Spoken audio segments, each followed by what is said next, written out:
All right, so our parable for today is the parable of the Pharisee and the tax collector, and it comes from the Gospel of Luke, chapter 18, verses 9 through 14. He also told this parable to some who trusted in themselves that they were righteous and regarded others with contempt. Two men went up to the temple to pray, one a Pharisee and the other a tax collector. The Pharisee, standing by himself, was praying thus, "God, I thank you that I am not like other people, thieves, rogues, adulterers, or even like this tax collector. I fast twice a week, and I give a tenth of all my income." But the tax collector, standing far off, would not even look up to heaven, but he was beating his breast, saying, "God, be merciful to me, a sinner." I tell you, this man went down to his home justified rather than the other. For all who exalt themselves will be humbled, but all who humble themselves will be exalted.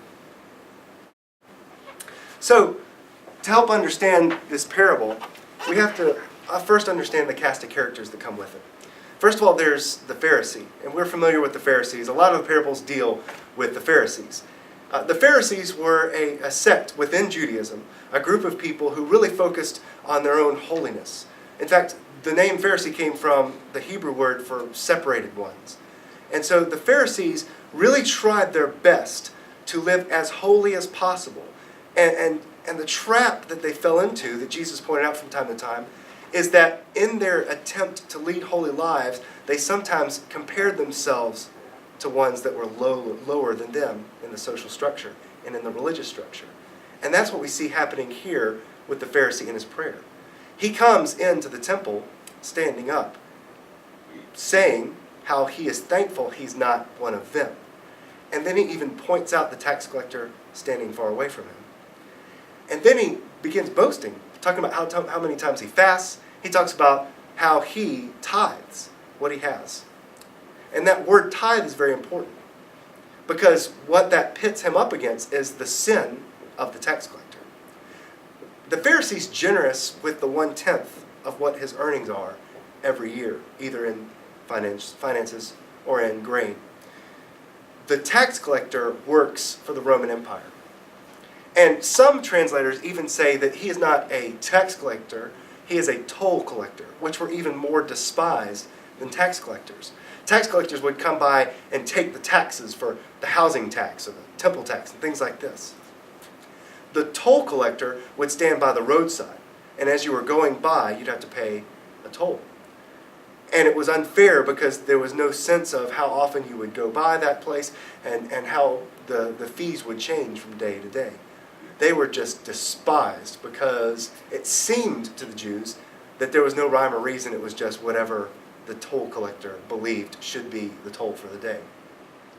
And so here's the toll collector, who most Jews would assume would not tithe because they were keeping as much money as they could for themselves, and they were collaborating with the enemies, and so they would probably feel unclean and unholy to even enter into the temple for worship because they were working for the Roman Empire, who were suppressing with outrageous taxes. One scholar even thinks that some Jews were taxed up to 90% of their income. They were taxed into submission in a way.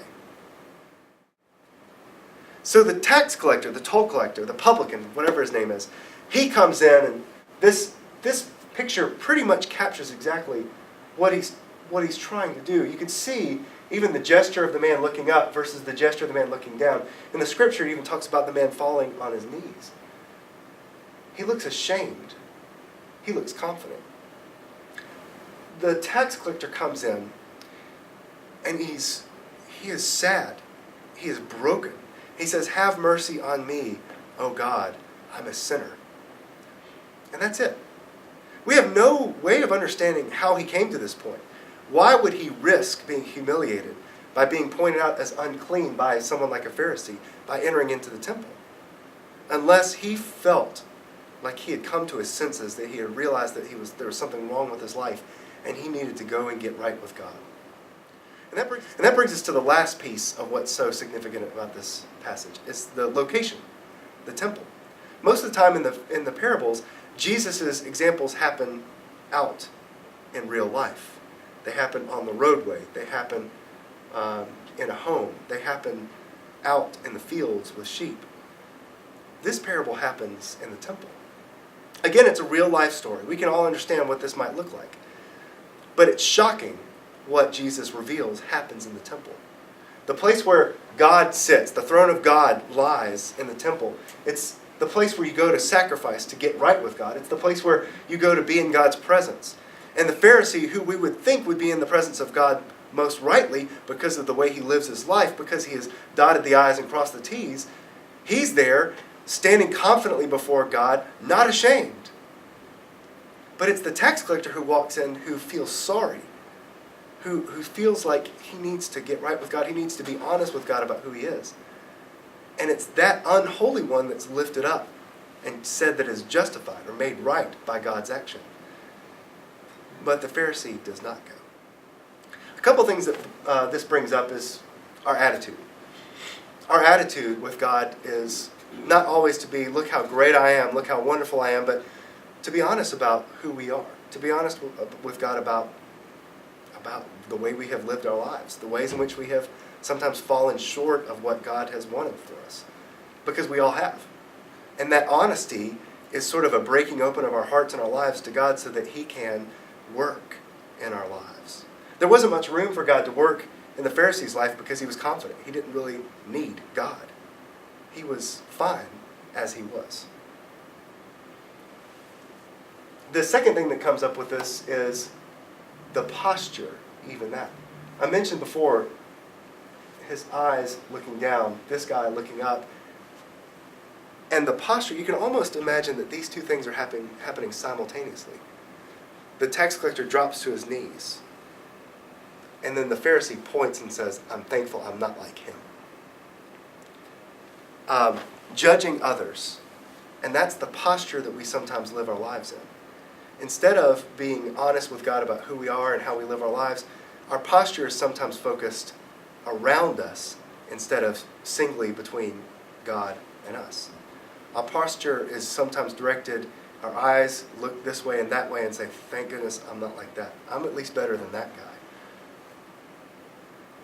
And instead of doing that, where we run the risk of being tempted to compare ourselves with others that is unfair comparison, or even tempted to judge others when we don't know the whole story, we can enter into a posture of humility with God, where we can open up our lives and say, God, help me, lead me, help me deal with the brokenness that I live with.